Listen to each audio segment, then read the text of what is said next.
Oke, sekarang saya mendapatkan garapan televisi Polytron Ultra Slim.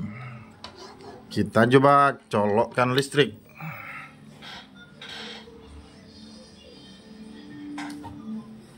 Kita coba nyalakan pakai remote.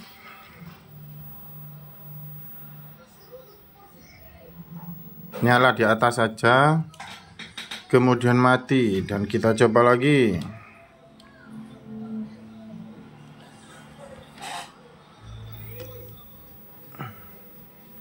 Kita coba lagi, nyala di atas saja, kemudian mati, dan begitu seterusnya. Untuk wattmeter itu menunjukkan normal sebenarnya ya. Nah, itu naik karena protek jadi mati. Oke. Langsung saja kita membongkarnya. Dan setelah terbongkar, ini menunjukkan IC vertikal dan elko pumpnya itu menggelembung. RC vertikalnya jebol, gosong ya, terbakar, dan elko simetrisnya yang untuk negatif itu menggelembung juga ya. Ini nanti kita VR nya langsung kita ganti.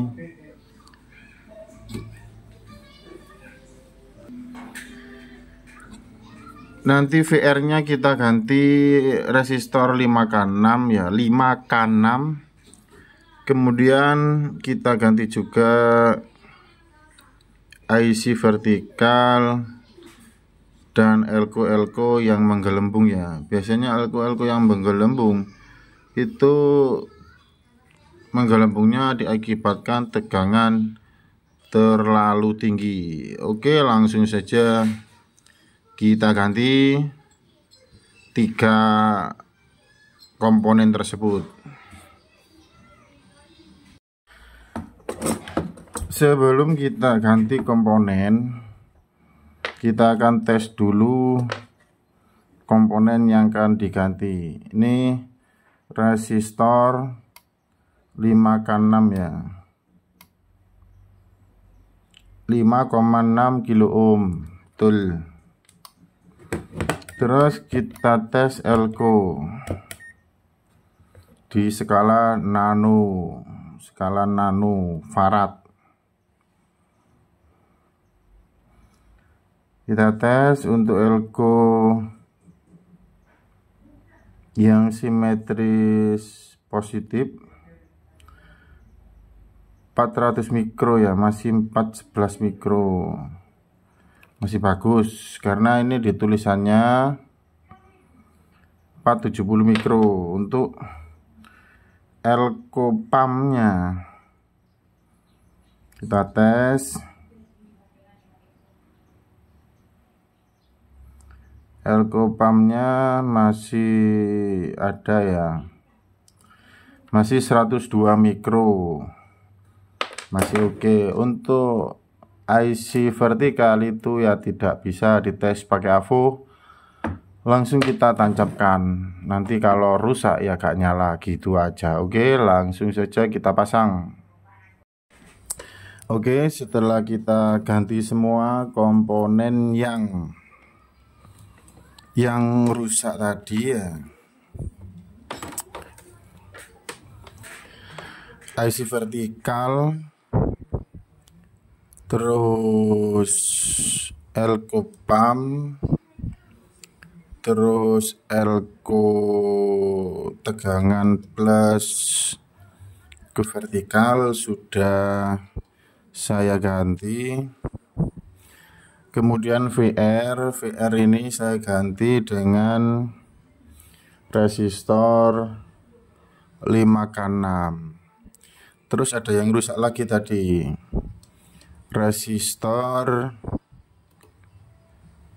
yang resistor fuse yang menuju tegangan negatif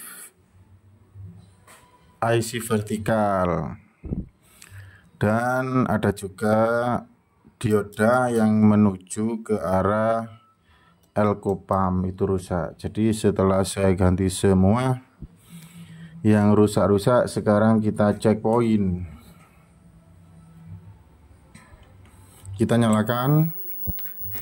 Nah, cek poin di sini adalah cek tegangan output yang keluar dari trafo ferit. Tegangan B plusnya 112, tegangan videonya yang biasanya 180, ini 196. Tegangan tegangan plus vertikal 15, tegangan negatif vertikal 15. Sudah ya, biasanya itu checkpointnya. Kalau di checkpoint itu tegangannya kurang atau terlalu berlebih, berarti itu tidak normal. Tegangan audio,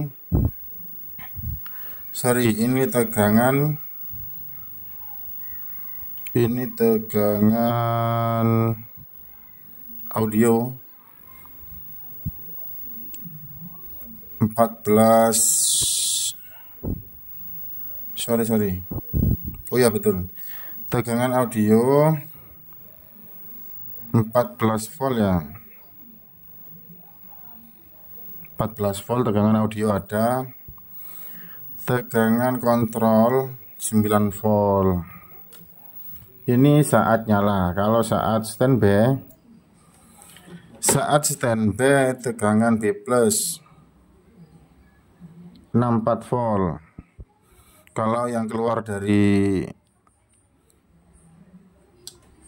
flipback tidak ada tegangan ya, karena flipbacknya belum bekerja.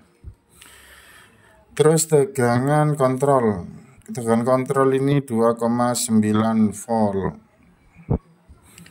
Tegangan audio 5 volt.